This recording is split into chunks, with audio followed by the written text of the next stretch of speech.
Wrath and Grace Radio listeners, I want to tell you about one of our sponsors, Kepler Education. Kepler is a consortium of independent teachers offering classes in all subjects for grades 7 through 12 and beyond.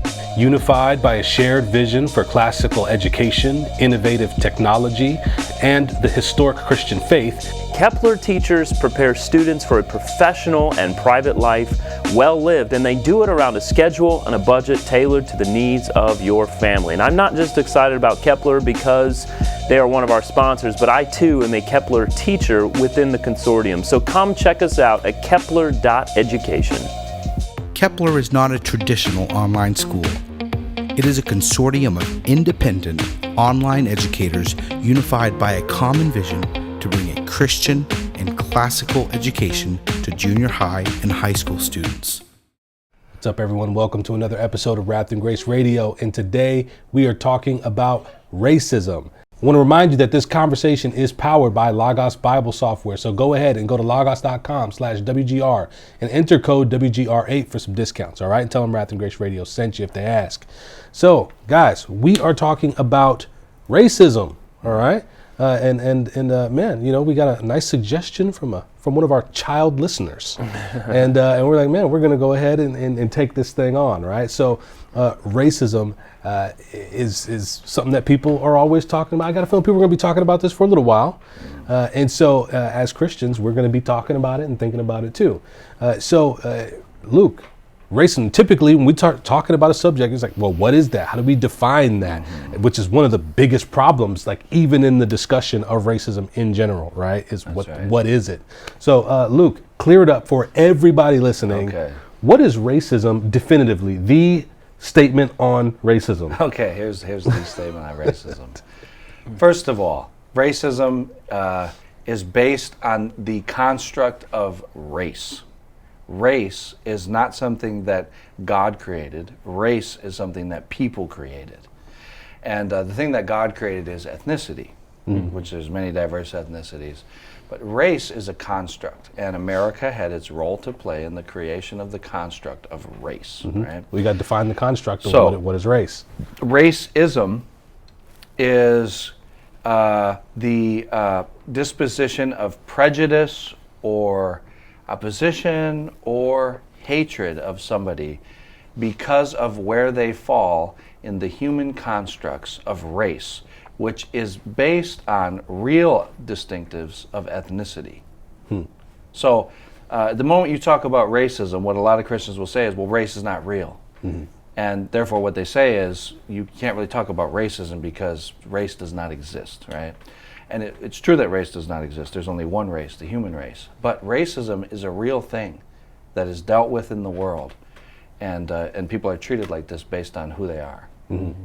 Yeah, it's good to make the distinctions because, people, it's almost like there's something that exists, but because we can't find the right language for it, we just can't have the conversation that needs to be had, right? And so in terms of defining racism or race, is there anything you'd like to add to what Luke was sharing there? I think you see, depending on the context, you see it either defined or dealt with differently. So in other parts of the world, especially in African nations, you'll often see it in the form of tribalism, which is the same kind of thing. That you either, as Luke was saying, that you think differently about a person as a result of the tribe they're in, or clanism, if they're a part of a different clan because they're CLAN, not KLAN. I want to make that distinction in this specific episode. Wow. But it's an important distinction. In a place like West Africa, your family is your clan, and then your clan is a part of a tribe, and then your tribe is a part of the nation. And so there's tribal conflict there that is very much, it takes on the same form. And so we often think about it in terms of skin color in our context, but in other places it could be people of the same skin color, but they're different tribes, and so there's that same level of conflict that we think of when we think of racism. Yeah. And so with racism, right, some of it is knowing what it is, and some of it is the dialogue that is or isn't taking place in regards to racism. And how much of this is an issue of linguistics, really? You know, and when I say that is it seems sometimes people are talking at or around each other on this matter, and they may not even hold to the same definition, right? And so it's like, so what's important is, so you take your linguistics class, right? I recently took one. It's like, usage determines meaning. So for us, is it important to say, okay, I think this, but I can tell that how you're using the term, you really mean this. Let's just have the conversation based on what you mean. Right. Or what I do see happen sometimes is we're not going to have the conversation until you use the right words that I need you to use, right? Yeah. So what would you say to that? So that's not good, the word thing, because we're warned in Scripture not to quarrel about words, and that's what that is, just to get hung up on what word is used rather than getting through to what someone actually believes, right? So we have to do that. With racism, there are different definitions. There are different working definitions that people have. Some people's definition of racism is what we would think of as extreme forms, or hatred. Hatred for somebody because of the color of their skin as racism, right? And some people would probably leave the definition there. Other people would include under racism more interpersonal prejudice that may not come from hatred or malice, but maybe the result of things that they've been taught and instructed about a certain people group, right? So, and then you have all types of people in between. And with racism being a hot topic in the history of our country, and definitely a hot topic right now, I think a ton of that just flying over each other. Racism, what does it mean? When somebody says that they experience racism in America, and somebody says, no, racism is very rare in America because the KKK is not that big. You know what I mean? You have people that are talking past each other.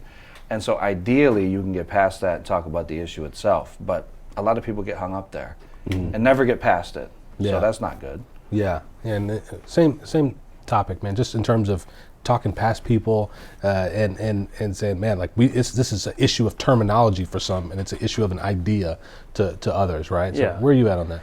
Well, I think we generally know what someone is talking about when those kinds of terms are brought up. So I think there is a tendency to want to try and avoid it or ignore the conversation altogether, and so we try to get into a place of quarreling over terminology instead of dealing with it. So just in terms of like trying to be semantically accurate, I like to think of I've talked before about like ethnocentrism, that the kind of the idea is like you'll hear of things like white supremacy. Well, that's this position of ethnocentrism, that we're centralizing our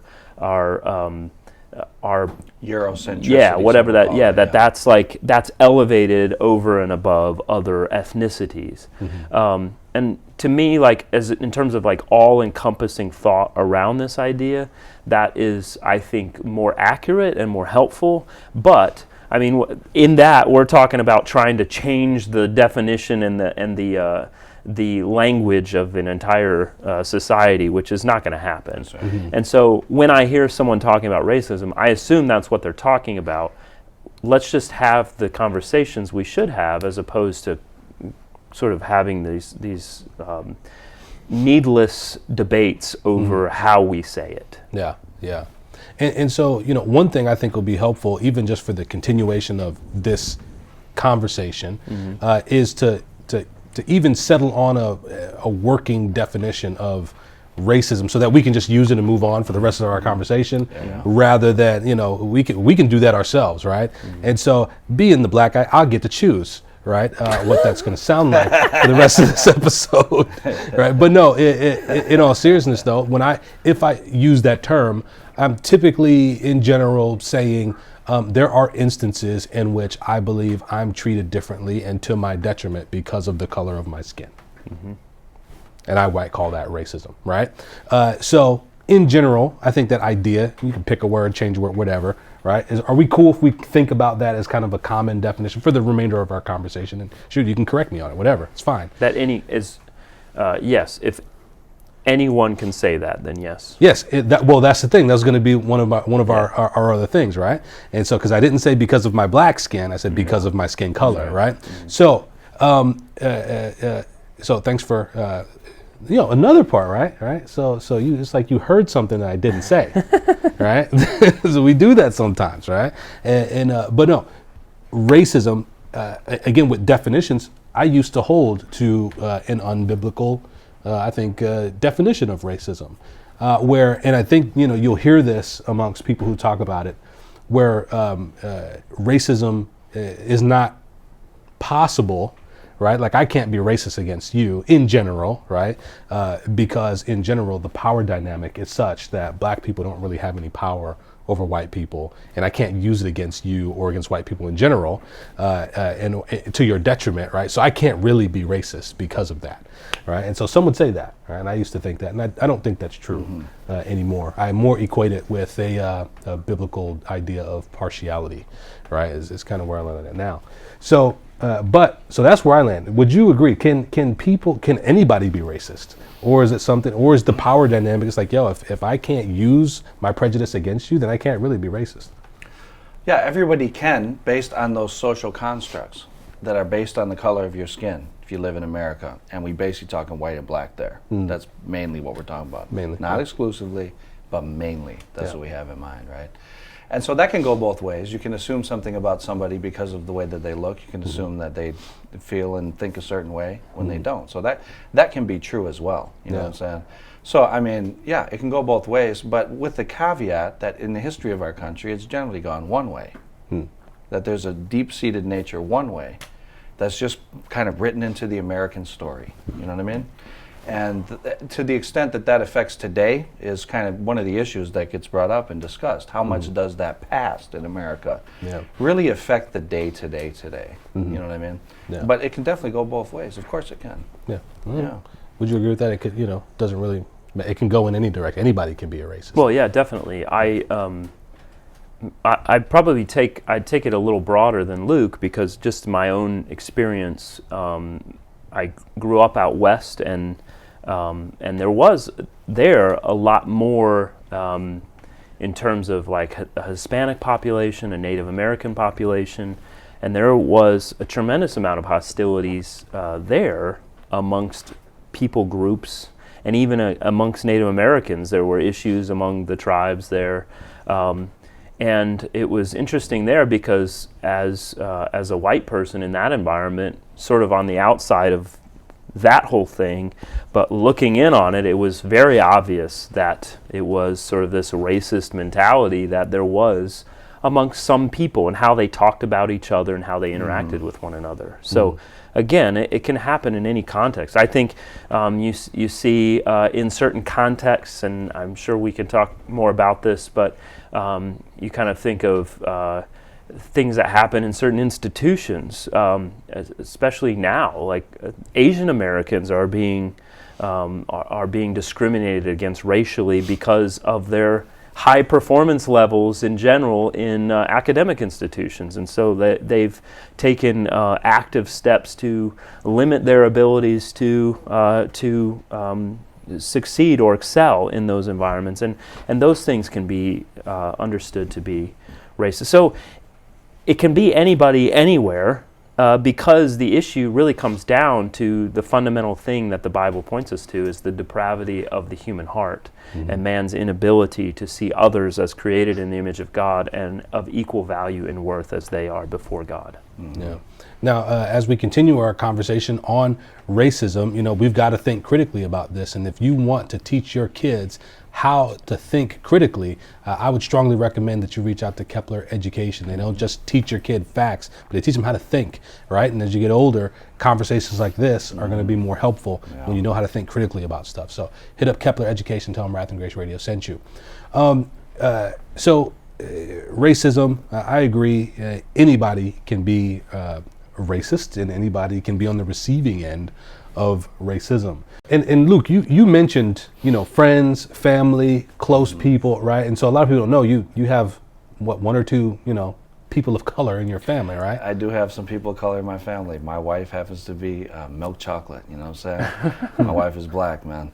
And so, obviously becoming married, I've gotten to know her family, and then my children are going to be viewed as black. That's the way they'll be viewed. So this is something that I naturally think about as I just live my life with my family, and as I think about raising my kids and the things that they're going to face in society, right? And so this has just been a part of my thinking. And so this spills over into my study of the Reformation, and this has been a burden of mine to kind of tie the knots between the gospel ministry and history and things like race, ethnicity, and basically free societies, And so this is just something that I'm always thinking about in some ways, and I don't talk about it a lot, right? But sometimes I do talk about it to kind of let people know that there's some basic assumptions that I work with. Like, for instance, my kids are going to be seen as black. This is the way it is. Yeah. Especially my son is going to face certain things, and this is what he's up against. You know what I mean? Yeah. So, and I haven't broached that with him yet. He's young, but that's something that as he grows, I'm going to think about. So, but my friends, a lot of my friends have been black in my adult life, and so it's just I've seen things when I've been with them, and I've experienced things that it's like, yo, that's crazy, man. That doesn't happen to me. Yeah. And similar thought, Nick, right? You got, again, you're a pastor, and you're a pastor for whoever's here, right? And so, you may deal with some folks who are on the receiving end of racism, and maybe some folks who are realizing like, oh man, I struggle with this partiality towards certain people, right? Whatever that is. Or you may have somebody who's not. This is the other thing you deal with too, man. You got people who aren't, but they've been told that they are, to the extent that, bro, they're just walking around like just guilt-ridden, you know what I mean, and can't get out of it, right? So how do you find yourself, again, those different lenses, those different situations, how do you find yourself talking through that?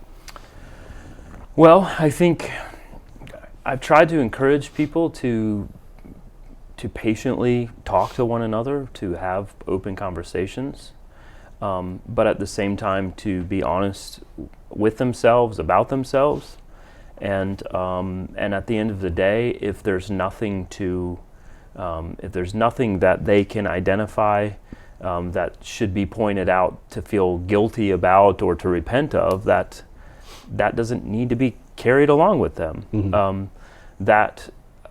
Like anything else, I believe that a Christian, especially one who has been redeemed by God and is indwelt by the Holy Spirit, is going to be someone who is aware of their sin, is repenting of their sin, and doesn't need to sort of always be anxious about this idea that I said this or did this in the wrong way, and therefore I just need to be guilt-ridden by it all the time. And everywhere I go, I need to feel this tremendous guilt. And unfortunately, because this has been an issue that has sort of reached a fever pitch in our cultural conversation, there is sort of that mentality, like you're saying, that there is a sense that many people have. It's like,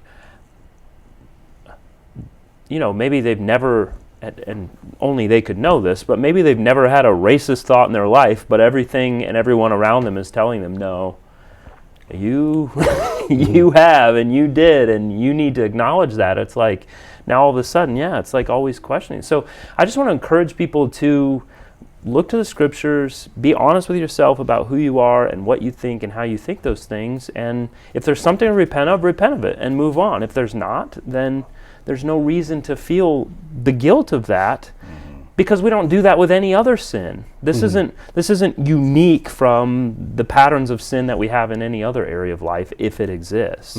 But as a part of that too, I think just encouraging people to walk patiently through this, because it has become such a sort of supercharged issue, if you will, that people get really fired up about it and don't know how to even talk, or they're scared to talk about it.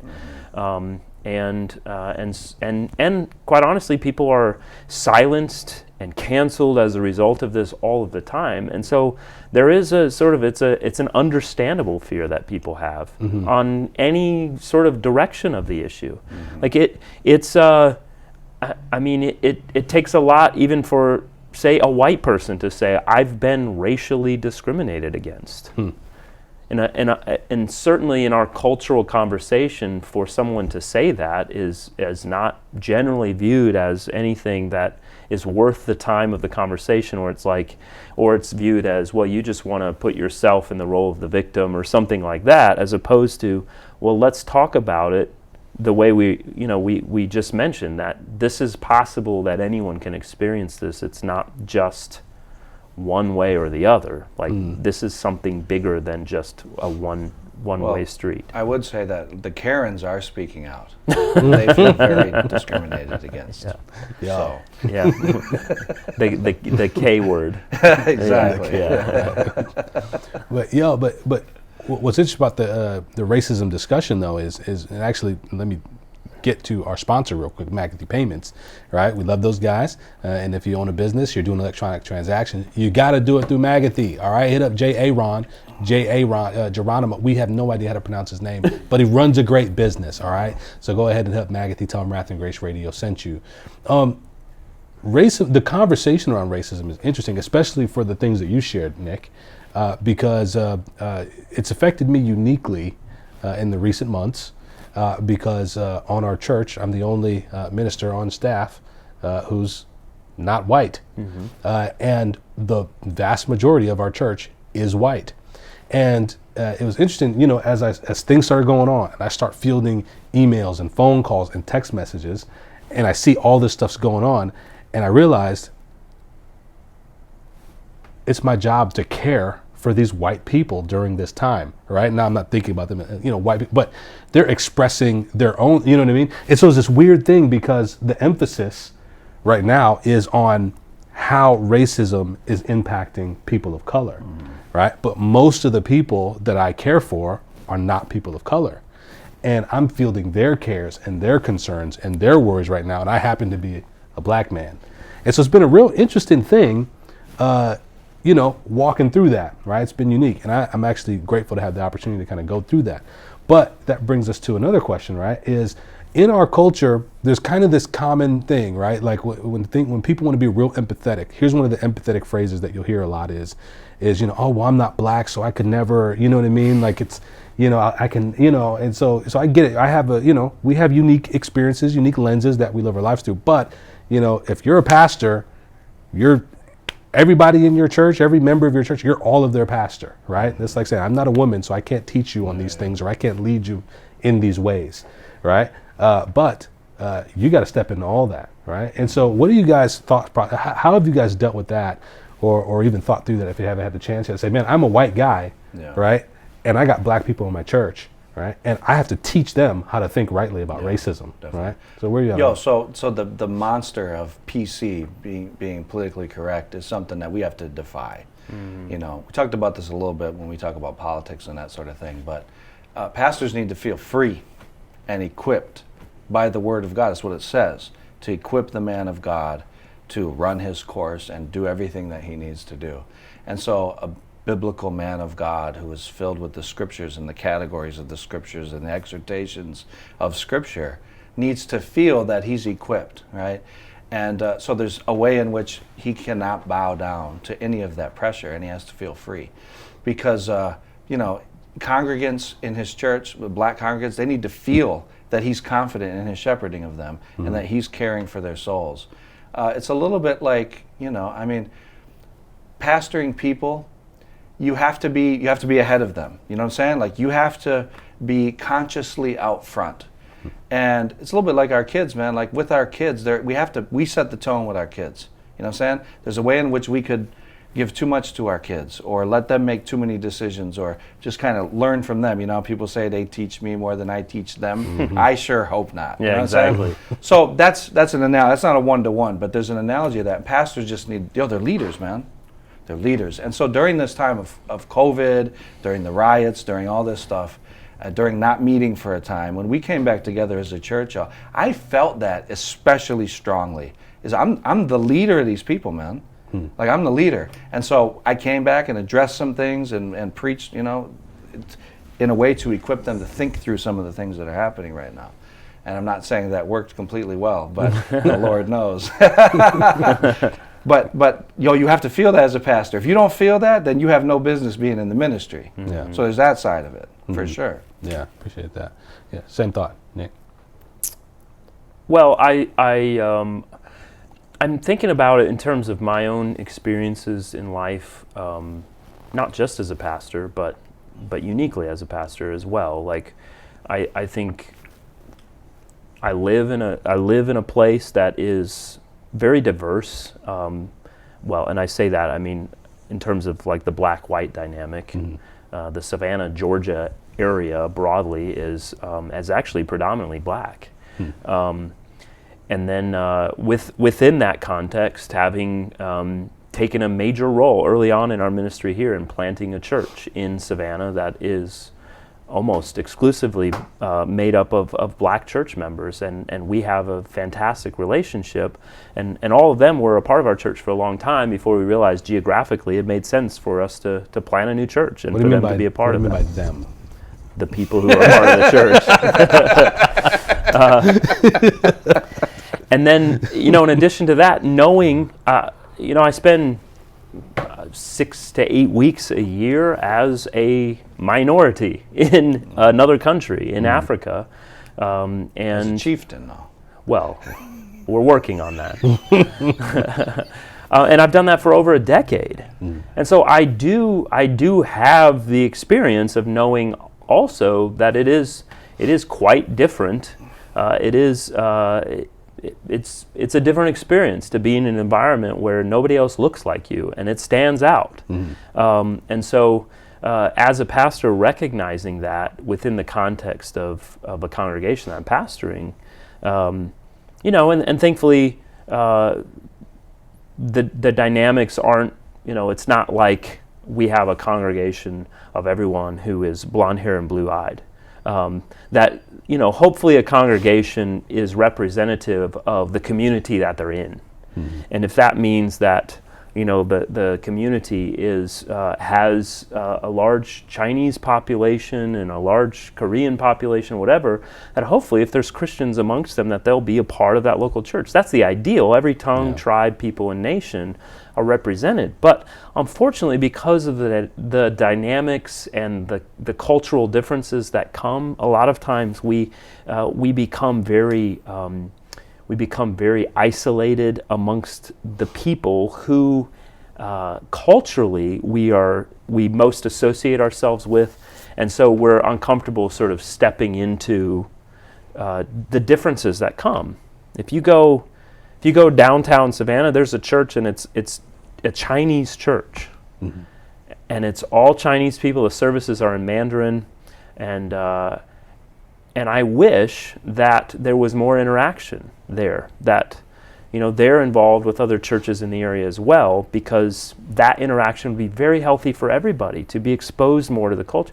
But there's going to be differences that we have to work through, and not assume that because you step into this church, this congregation amongst these people, that you have to just adopt everything that we do in the way that we do it without having any questions or wanting to see things maybe a little bit differently, because there are things that we're free to express a little bit differently. So pastorally, we need to think about those things, that the church doesn't just take on one identity so that it's so clear that this is who we are, and if you don't like it, you can go somewhere else. Yeah, one of the most recent, enjoyable books that I've read was Dr. Mark Ward's book, Authorized, right, on the King James Version. Yeah. And he's got a chapter in there that's really great called False Friends, right, on false friends. And I think there's something to be thought about there with the idea of racism and false friends within racism, right? There are ideas that seem, right, I'll hear things sometime and I'll be like, man, I think you meant that to be helpful, but that's actually kind of racist. You know what I mean? Like, I saw this video one time and it was like, we need to get rid of like identification because black people, voter identification, for some reason, Don't know how to do it. they just don't know how to go get an ID, right? And they hit the street and it was like, do you have an ID? They're like, the latest one was, I forget which university it was. I don't want to say one because I don't want to get it wrong, but one of the major universities has recently come out and said that they're going to stop insisting on proper English grammar. Oh, I remember that. Yeah, I was so excited. Yeah, because they said that that young black kids coming into college don't use proper grammar, and it's racist to expect them to do so. Yeah, I saw that joint. I was like, I was so excited. I was like, I'm about to get a PhD next week. You can't tell me how to speak this. You know what I'm saying? I'm the master of this. That becomes a challenge. Like recently I started reading W.E.B. Du Bois' Souls of Black Folk, which is, he was a raw writer. But that's one of the things he talked about when he realized that he was in grade school, when he realized that the color of his skin was different than everybody's. He said it was during like some holiday at school, and everyone was giving out cards, and the way this girl rejected his card, it said it came upon him like a shadow that never left him from that time afterwards, that he was different, right? And he said as a young boy and growing as a young man, what it drove him to do was want to destroy everyone at everything. So he wanted to outrun everybody, he wanted to out-test everybody, outright everybody. And he took that as a challenge and obviously became a prolific writer and a master of words, right? And so that sort of thing is like a challenge, man. You know what I mean? It's absurd, yo. Yeah. But I see that also in, so when George Floyd died in Minneapolis, I had to get some communion cups for church, and we didn't have any, and none of the church stores were open. So I had to go to Party City way out somewhere and get shot glasses, plastic shot glasses that we use for the Lord's Supper. Anyways, way out somewhere. And when I went out there was people protesting, standing on the corner and showing their support, right? And showing solidarity, and which was cool, right? But there was a sign that they put on the median when you're turning left at the stoplight. And so I'm sitting there at the light, and there's a sign right next to me. And it was supposed to be helpful. And it said, "Did you choose the skin you're in?" And it was meant to be helpful. Like, hey, you should think about that. Like, maybe you don't face problems, right? But as I'm thinking about that, I'm thinking, yo, that's actually like mad offensive, because it is assuming that there's an inferior nature to somebody with darker skin. That's what it's assuming. It's assuming like, yo, if you're white, you hit the jackpot, yo. But if you're black, or if you're of any shade of darkness, yo, like, too bad. And in that is this inherent idea that it's lesser. It's lesser in some way. And I just revolted at that in my heart, man. Like, that is certainly not a biblical perspective. And so to me, one of the many answers for this is people trying to be helpful, but they're trying to help others where actually they need help themselves to think through this. To celebrate people, man, like to celebrate the creation of God. That's the answer to it. I know we all have our favorite stuff, right? And so, you know what I'm saying? We all have preferences, but everything that God has made is beautiful. Every color, like just natural color in the world that God made, is beautiful. All of them are. And every people is beautiful. God made us how He made us. And it's skin tone, it's hair color, it's hair texture, it's all that stuff. Boom, people. And I mean, the real answer to everything, which they didn't have. That's what I'm saying. Like, they didn't have that answer. And they're bankrupt because of it. Like, God made people, He made people like this. You got to get there, I remember having a conversation with my kids one time and just telling them that what's one of the amazing things to me that God does is, especially in our generation, because of the ability to travel and to be in different parts of the world like we've never been able to do before, that you have people from completely different nations, completely different ethnicities now marrying people from other places in the world. And so in essence, it's almost like you're creating a new people group that never existed before. And just to see the combination of those ethnic differences now come together in new children and what they begin to look like and how they think because of the convergence of those things, that is an amazing thing. And in so many ways, I think it is a picture of what you see in Revelation. Every tongue, tribe, people, and nation that, and I think this is why as Christians we really need to just be far away from this mentality of like, I don't see color. Even that language, I think, is offensive toward what God has done and why He's done it. That actually the color and the diversity of God is a beautiful thing.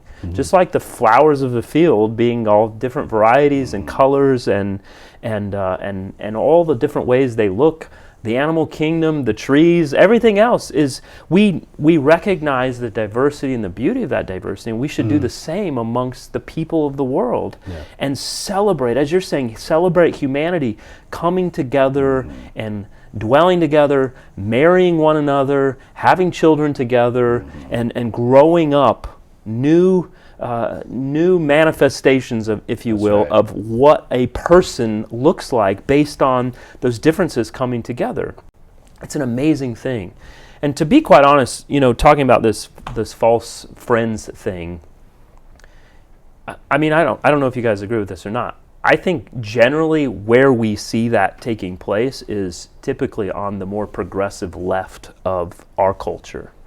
That the predominant place where those things are coming up is sort of on this progressive side of trying to be helpful. Yeah, trying to be helpful, but actually because out of a place of their own sense of being driven by guilt or whatever, that they're the ones who are really doing that. I'll tell you, during all this time, the white super woke folks have made me the most nervous, man. And I'm going to be honest with you. I'm like, man, I appreciate where you're coming from on this. But there's a legitimate thought of it's almost like when somebody gets you a gift, but they got you a gift for them. Right. And then they give it to you and you're like, oh man, it's cool, thank you. Yeah. And then they're like the vacuum you buy they're your like wife offended. It's like, how, why aren't you using it? Why aren't you? You know what I mean? It's like, it's like, do you not recognize what it's like? You obviously got this for you, right? You didn't ask me what I thought about it. You didn't ask me what I needed. You must have got this for you, right? And in the same way, it's like there's stuff going on. I'm like, man, if I don't think or respond the way they think I should respond as a black person, it's like, why aren't you? And I know I've had this. Why aren't you more mad? Why aren't you angrier? Why aren't you responding like this?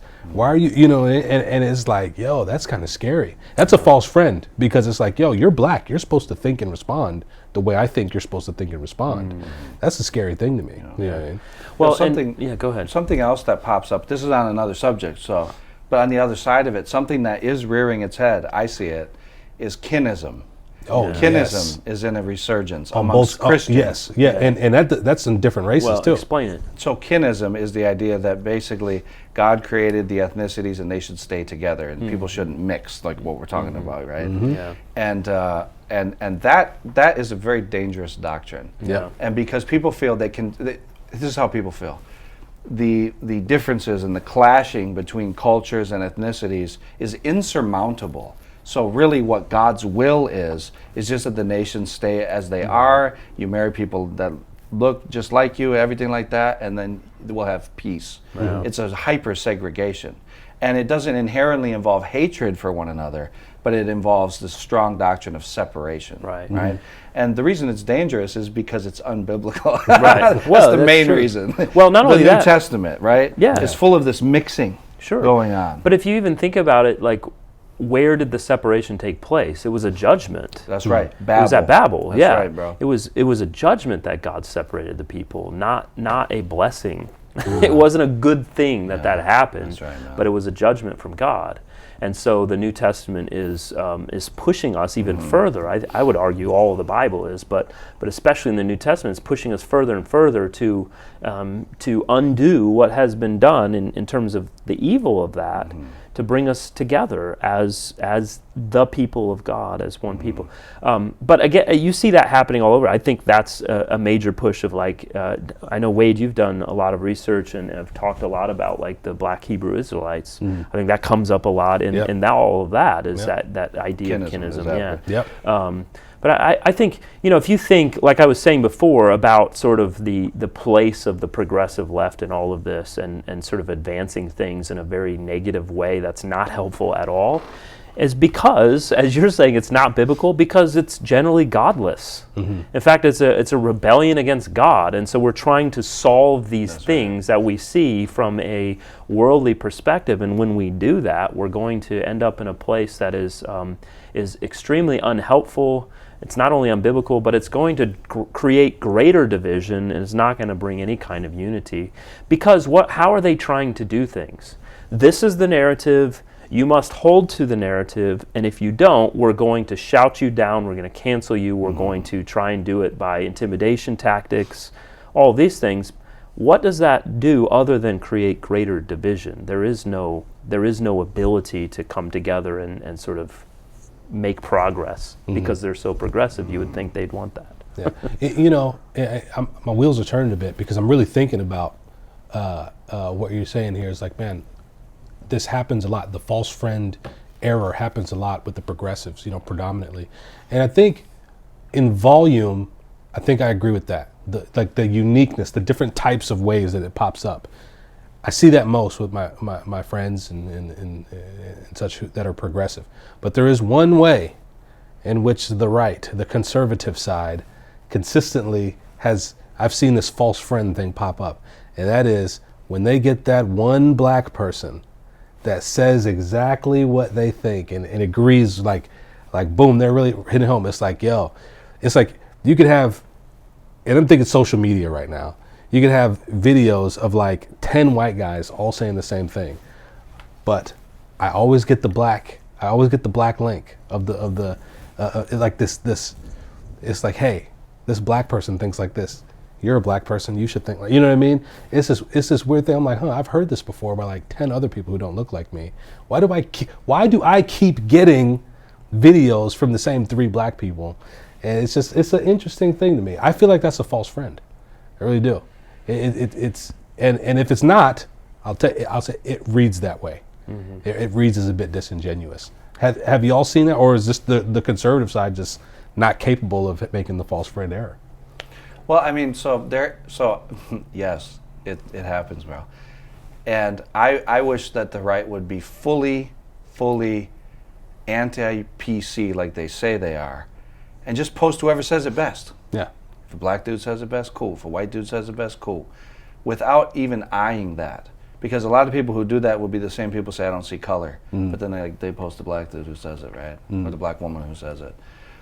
Post the best person who says it. Yeah. Because it's the best person who says it. Because they say it best, and then it'd be cool. But you know that doesn't happen. Bro, I'm just like... It just doesn't happen all the time. Why my inbox got the same... you know what I'm saying? I think one way to think about that, though, is to recognize that I think there is a general, not consensus, but a general sense among a lot of white Americans, especially in the current climate, that, and almost in some places explicitly being told, like, you're not allowed to speak to this directly. Because you're white, you can't say this. Yeah. And so there is a sense of when someone who is a black person is saying something along the lines of what I do agree with or what I think about this situation, I'm going to lean on them as the one who can say that for me because I've been told I'm not supposed to be able to say that. So right, wrong, or indifferent, I do think that there is a different motive there than sort of the white progressive who's saying, you have to think this way because I told you to, because I'm the one who's fighting for you. I'm trying to help you, don't you see? And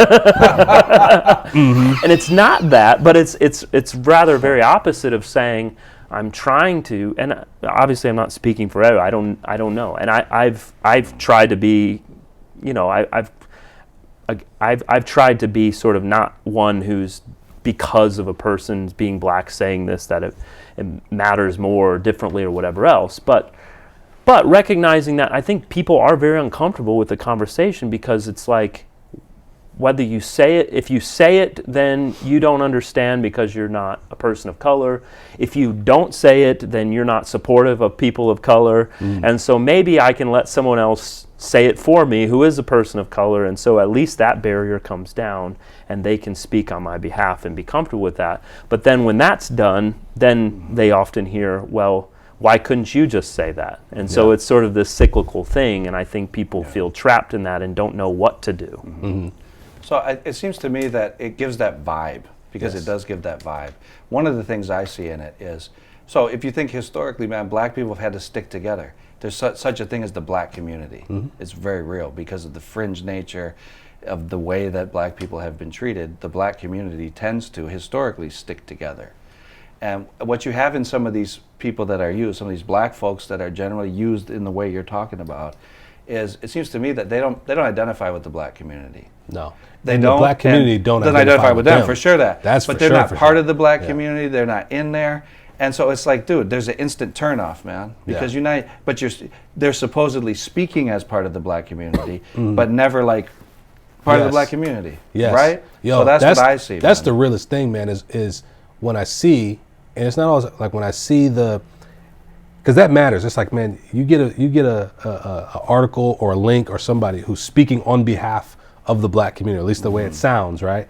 But I'm sitting here and thinking, I'm like, yo, I want to know one black neighborhood that you can go to, like you walk in to the barber shop and they're like, yo, where you been, bro? We missed you. Like, I'm like, yo, they don't know you like that. You know what I mean? Like, it's hard to believe. I'd be curious. I'd be curious to know if that exists amongst these people who get shared around a bit. But to me, it seems like, to me, it feels no different than if a white person who's never been a part of the community is sharing it. It feels the same. It feels like an outsider. Yeah. You know, it's kind of weird. Somebody like that can speak to both sides of the issue. And sometimes I think it can happen where, so I'm studying Phyllis Wheatley right now, right? And people just used half of what she said. They would use half of what she said because she spoke out against slavery and racism, and she did. But they just used some things that she said, like about God's providence in her life and stuff like that. Yeah. And so they divided her against herself, right? So ideally, what you have is people that speak to all type of issues but are part of the black community, and you'll generally find in that type of person just a balance. Like they'll be talking about everything. You know what I mean? So I think that can be to me, it's just extremely annoying when I see that, man. You know what I mean? Yeah. I want to see more of that, like, yo, self-identify with the black community, man. If that's what you are, cool. You know what I mean? Yeah. Yeah, but I think they're... And I don't mean Sean King, man. Rachel Dolezal. I do think there can be a sense, though, where it is a matter of... It's almost like, we recently heard one of the presidential candidates say things like, if you don't vote for me, you ain't black. Did one of them say something like that? No, he said that directly. He literally said he that. literally said That's that. the new slogan, isn't Right. it? But I Not do me, think, not black. and almost when you start to better talk about the black community and identifying with the community and those it sort of comes across that way. And so when someone makes a statement like that, and then gets blasted for, why would you say that? We don't all think the same way. We don't all vote the same way. But at the same time, hear things like, well, we identify as a community because we've always had to stick together as a community. Yeah. It's like, okay, so which one is it? Well, because there's a hijacking Both. there. The left has hijacked and assumed ownership of the black community. Right, of course. Yeah. But, and again, I think in part because... and not only, but because the black community, by and large, has gone along with that.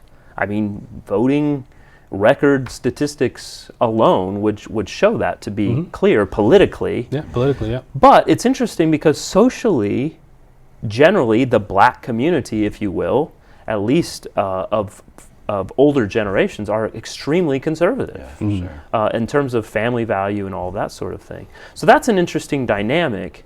But again, I think there's a tendency to try and... It's a struggle in the conversation again because people get put in a place where it's like, well, if I say this, it's because I don't identify that there is a unique black community. But if I say this, I'm speaking outside of that community, and you're pointing out this person who's not speaking for them. Yeah. So are we thinking of them as individuals? That we all want to be thought of as individuals because we're not all the same, we don't all vote the same and have to think the same? Or are we thinking as a community? Yeah. And I have to identify them with this community, and if they don't speak like the community, then they're out. And so there's that dynamic at play as well that I think puts people in a place where they're like, I just can't say anything at all about anyone, so I'm just going to be quiet, and that's not healthy. Yeah, man. I think there's something to that. I think it's I think it's comparable to. I think there's dynamics anywhere in that. Like even amongst us, man. You know, there might be something I really don't like about you, right? Lots of stuff, I something. hope, man. I'm going to tell you, lot. right? We've probably said some of those things on lot of camera, stuff. right? But if somebody who wasn't us, and I heard them saying something about you, know what I mean? Like this is a community right here, right? Like you're in this or you're not. You know what I'm saying? And we know what that is. We don't have a written contract somewhere, but yo. There's my guy, there's something that even if it was true, it'd be like, yo, like that's my guy. You know what I mean? Like you better watch him. You know what I mean? Like you got to have some real serious video footage. You know what I mean? Like, you know, you get what I'm saying. You know what I'm saying? So, but we're still individuals, and we think differently about stuff. But there's a different thing. There's a individual reality and a collective reality, and rules in terms of how you engage that I think extends to different groups. Same thing. Like, it's like, man, if you've served in the military, right? I can have all types of opinions on the military, but I would imagine that there's something unique that you have with men that have worn the uniform versus men like me who never had, right? There's just something there, right? Even though they may be different politically, but there's still something you share with them, right? And so I think it's a dynamic that lots of different segments of America deal with. We just got to think about it and go, okay, you know, I can get it. Right? I think it's true. I don't think there's anything wrong with it either. So, yeah, I think it also comes down to relationships, like the people that you know in your life, because that's going to determine the things you talk about, right? Like, what are you even saying? Why are you talking about this? Yeah. And so if there's white people that don't know any black people, they don't have friendships with any black people, yet they feel compelled to outspeak about the black community and black this, why? Yeah. Why, yo? Like, on both sides of it, why? Because you do have people on the right that are like that, and they just talk about black people all the time. You know? Right. They share the videos about black people, but it's like they don't know any black people. So why do they feel compelled to talk about it? Not free to talk about it, because that's good. You feel free to talk about everything, right? Yeah. But compelled to, I got to say something about this because it's so dangerous, and this is the biggest threat to the gospel that's ever happened, which has been said.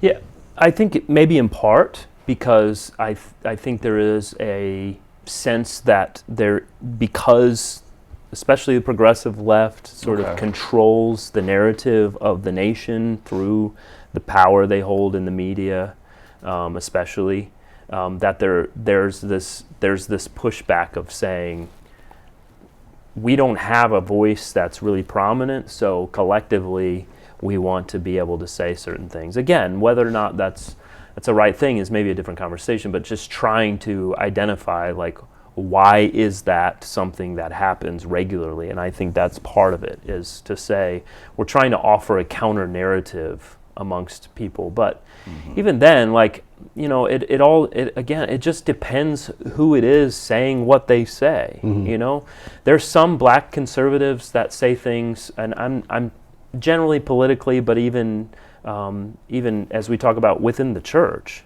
there's those who would be more like what we would say like black reformed evangelicals saying things that I think all of us would collectively very much agree with, but maybe they're going to get more airtime because they're black, and yet people are wanting to share those for all these reasons I'm trying to mention. But again, it's kind of pushing against this narrative that's out there that says, like, well, you can't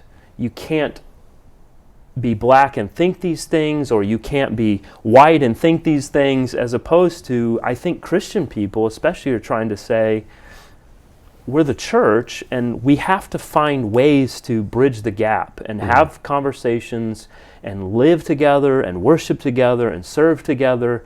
And we're trying to figure out how to do that. And that's where I wish Christians would just have a lot more patience with each other and recognize we have far more in common to work with than trying to solve this conversation out there in the world.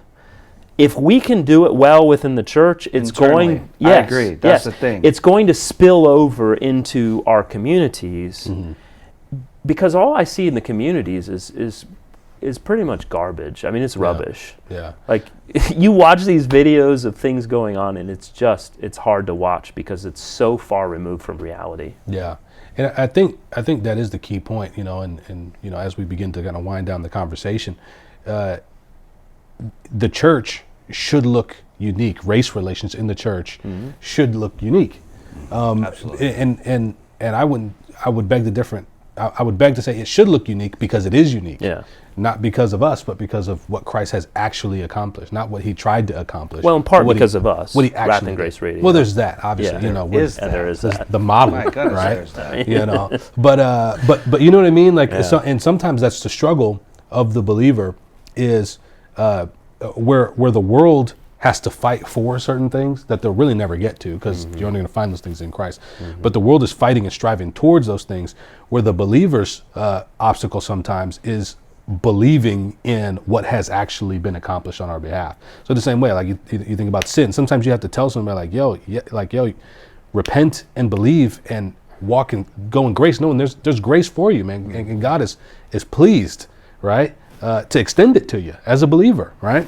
You have to believe that, right, and that's the struggle. And some people are so weighed down by the guilt. You have to compel them to believe that. And in the same way, Christ has actually reconciled us in Him, right, at the cross. And so within the church, I think the battle is to actually believe that, because Christ has done something unique in us, and we're reconciled, we're united in Him. We're in the world, they don't have it at all, and they're striving for it, and they'll never get it. But I don't think they are striving for it, quite honestly. Well, at least they think they do, right? Yeah, exactly. They think they are, right? They're striving for a particular narrative, but it looks nothing like true reconciliation, because it can't. That can't be, that's not a desire of an unregenerate heart. Yeah.